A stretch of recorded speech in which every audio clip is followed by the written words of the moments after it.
এটা হচ্ছে বেশ কয়েকটা ভিডিওর ভিতরে এটা আরও একটা ভিডিও। এখানে হচ্ছে মনে করেন যে আপনার এই যেমন এই পেকিংগুলো করা আছে, এটা কাস্টমারের সুবিধার্থে আমি এগুলো 200 গ্রাম করে আলাদা করে দিছি। তো এখানে মনে করেন যে আপনার সাইট্রিক অ্যাসিড 200 গ্রাম, বেকিং সোডা 200 গ্রাম। এখানে আমি পানি দিয়ে দিব, 200 গ্রাম পানি দিয়ে দিব।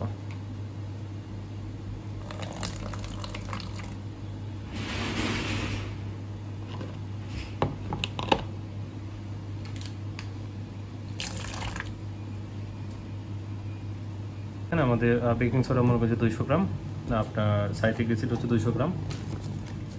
তো বেকিং সোডা আমরা যেটা দিব, এখানে দিব 200 গ্রাম পানি, এখানে দিব 600 গ্রাম পানি। ঠিক আছে, এই 600 গ্রাম পানি এখানে দেওয়া শেষ হয়ে গেলে আমরা কিন্তু সামান্য একটু জাস্ট ওই স্যাম্পলের জন্য, কাস্টমারকে দেখানোর জন্য আমি অল্প করে পানি দিছি।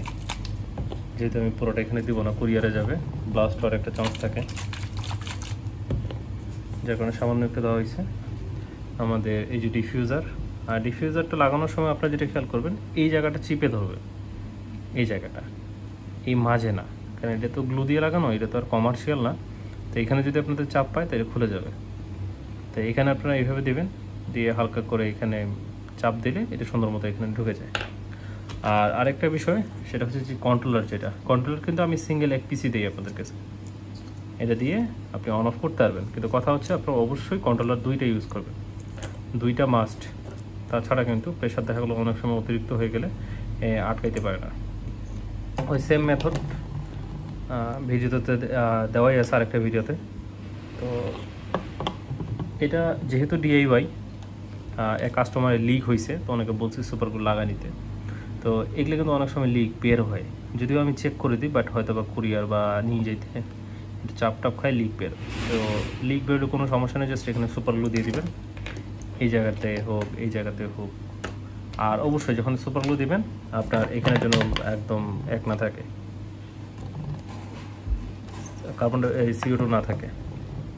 এই সিপিটা খুলে একদম প্রেশারটাকে একদম লো করে দিবেন, দেওয়ার পর তারপরে এগুলোতে আপনি অ্যাসিড CO2 দিয়ে এই গ্লু দিয়ে দিবেন। তো এইভাবে আমরা এইভাবে পেকিং করে দিই কাস্টমারকে, কাস্টমার আমাদের নিজেদের মতো করে বানায় নেবে।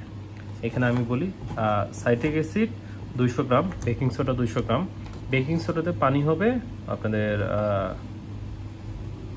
200 গ্রাম, আর সাইট্রিক অ্যাসিড হবে 600 গ্রাম। এটা অবশ্যই খেয়াল রাখবেন।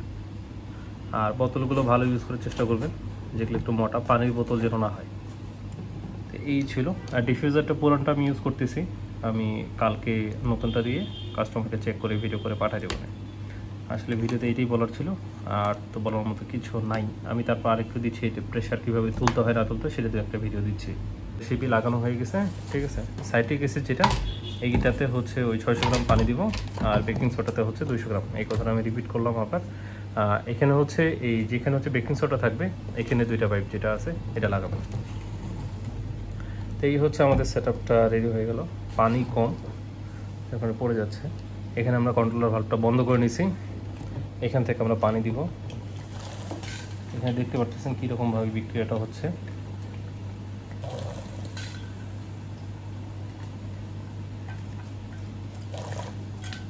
আমি যতটুকু পানি দিছিলাম এটা কিন্তু শেষ। এই যে এখানে দেখেন প্রেশার কিন্তু আরও একটু যদি হইতো তাহলে বেশি ভালো হইতো। তো এটা সমস্যা না, আশা করা যায় ডিফিউজার থেকে বেরোবে। তো এটা আপনাদের এমনভাবে প্রেশারটা তুলতে হবে যেন এই জায়গাটা আপনার চাপ না দিতে পারেন। এই যে দেখেন, এই যে চাপ দিলে কিন্তু ঢুকে যাচ্ছে। তো এটা আপনাদের তুলতে হবে এমন যে একদম আপনি চাপ দিলেও এই জায়গাটা যাবে না, এটা এইভাবে তুলতে হবে। আর একটু দিলে বেশি ভালো হইতো, বাট ওখানে একদম শেষ। আর যেহেতু এটা কুরিয়ারে যাবে, যার কারণে আমি আর বেশি দেই নাই। এটা আজকে রাখে দিব এইভাবে প্রেশারটা তুলে, তাহলে এর ভিতরে লিক টিক বেরোলে আমি কালকে বুঝতে পারবো। তো এই হচ্ছে আমাদের CO2 রেডি হয়ে গেল। এখানে কিন্তু বেকিং সোডাও শেষ, কারণ যেহেতু মাপে মাপে দিছিলাম, একদম পুরো কাটায় কাটায় হয়েছে।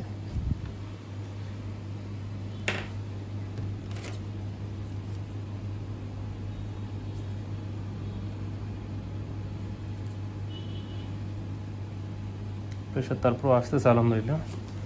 তো এখন আমি আপনাদেরকে দেখানোর চেষ্টা করব যে ডিফিউজ হচ্ছে কীরকম। যদিও আমার ট্যাঙ্কের CO2 এখন বন্ধ হয়ে গেছে, যার কারণে ডিফিউজারটা আমি খুলে নিয়েছি। আপনারা দেখছিলেন এই জায়গায় লাগানো ছিল।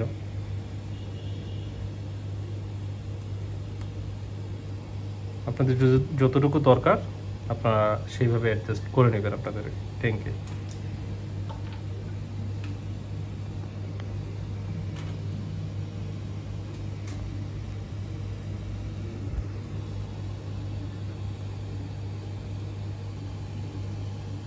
আমি তো ট্রাই করছিলাম অল্প কিছু দিয়ে, কিন্তু এটা কাজ করে নাই। ওই প্রেশার ওঠার আগেই এটা বন্ধ হয়ে গেছে। দেখছিলেন এই যে এখন দেখেন প্রেশারটা এই যে খুবই সামান্য যাচ্ছে, এই যে একদম খুবই সামান্য, বুঝতে পারতেছেন না? দেখেন যদিও একটু বিচ্ছিরি হয়ে গেছে। তারপর দেখাই, এই যে দেখেন এখানে কিন্তু এখন চাপ দিলেও প্রেশার যাচ্ছে না। এবং কি আপনি যখন এই বোতলটা থেকে দেওয়ার চেষ্টা করব, এখানে প্রেশার 2 হাত দিয়ে দিলেও আপনার কিন্তু এখানে পানি যাবেই না, একদম অসম্ভব। এই যে মনে করেন যে এই প্রসেসে এই জিনিসটা মনে করেন যে দেখলাম আমরা, ঠিক আছে? এটা আজকে পুরো রাত এই প্রেশারেই থাকবে। আমি দেখবো যে এখান থেকে বা এখান থেকে কত লিক হচ্ছে কিনা। আর এই যে কন্ট্রোলার, যেটা কন্ট্রোলার অবশ্যই দুইটা ইউজ করবেন, আমি বলেই দিচ্ছি। আর এটা হচ্ছে পুরান ডিফিউজারটা, আমি একটু ভালোভাবে দেখানোর চেষ্টা করি। এই যে, আর এখানে ডিফিউজারে কিন্তু অবশ্যই পানি দিয়ে দেবেন, তাহলে কিন্তু বুঝতে পারবেন না প্রেশার কতটুকু যাচ্ছে না যাচ্ছে।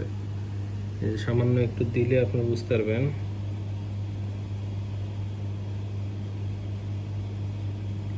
এই যে প্রেশার যাচ্ছে, এই যে এতটুকু খুলছি জাস্ট, প্রেশার যাচ্ছে। এখন আমরা কিছুক্ষণের ভিতরে বুঝতে পারবো। এখানে একটা বড় অসুবিধা হয়, এই যে কন্ট্রোলারগুলো দিয়ে না আপনি মন মতো কন্ট্রোল করতে পারবেন না। আমার একটা শর্ট ভিডিও আছে, ওটা দেখলে বুঝতে পারবেন। আমি DIY সেই সময় ওই কন্ট্রোলারটি ইউজ করতাম। দেখেন আমাদের অলরেডি CO2 বের হওয়া শুরু হয়ে গেছে, দেখতেই পারতেছেন ডিফিউজার কীরকম করতে পারতেছে। তো আসলে এটা নিয়ে, ডিফিউজার নিয়ে আলাদাভাবে ভিডিও করার মতো নাই কিছু, কারণ আমি যতগুলো সেল করছি আপনারা দেখছেন, ব্যবহারও করছেন অনেকে। এটা মাশাআল্লাহ আসলে এই হচ্ছে একটা। আর এই যে কন্ট্রোলার, এখানে আপনি এখান থেকে অ্যাডজাস্ট করতে পারবেন। সেম এইভাবে যদি রাখতে চান, ঠিক আছে, যদি এরকম রাখতে চান তো আপনাকে 20 মিনিট বা আধা ঘন্টা পর পর এখানকার পানি এখানে দেওয়া লাগবে। যদিও আমি শিওর না, অনেকদিন ইউজ করে নিই, নাহলে দেখা গেলো যে আপনার এখানে প্রেশারটা কমে যায়। এই জিনিসটা আমাদের খেয়াল রাখতে হবে।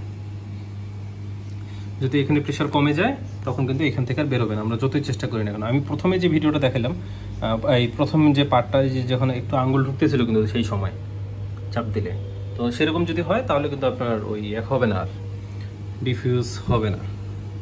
তো দেখতেই পারতেছেন কীরকমই হয়েছে। তো এই ছিল আজকের ভিডিওটার টপিকটা।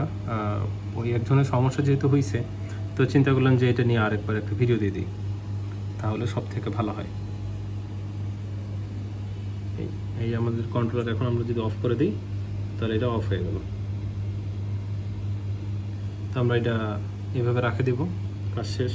তো দুইটা কন্ট্রোলার যদি আমরা ইউজ করি তাহলে সুবিধাটা হবে কি, এখান থেকেও বন্ধ হয়ে গেল, এখান থেকেও বন্ধ হয়ে গেল। যদি কোনো কারণে এখান থেকে লিক করে তো এখানে এসে বন্ধ হয়ে যাবে। এই জন্য আমাদের দুইটা কন্ট্রোলার ইউজ করাটা খুব জরুরি। অনেক সময় দেখা গেলো যে আপনি রাখে দিচ্ছেন, ও CO2 ট্যাঙ্কে যাইতে আসে, বাট আপনি খেয়ালও করেন নাই। পুরো একদিন দেখা গেলো যে আপনার যদি CO2 বেশি যায় ট্যাঙ্কে এলগি হওয়ার জন্য যথেষ্ট।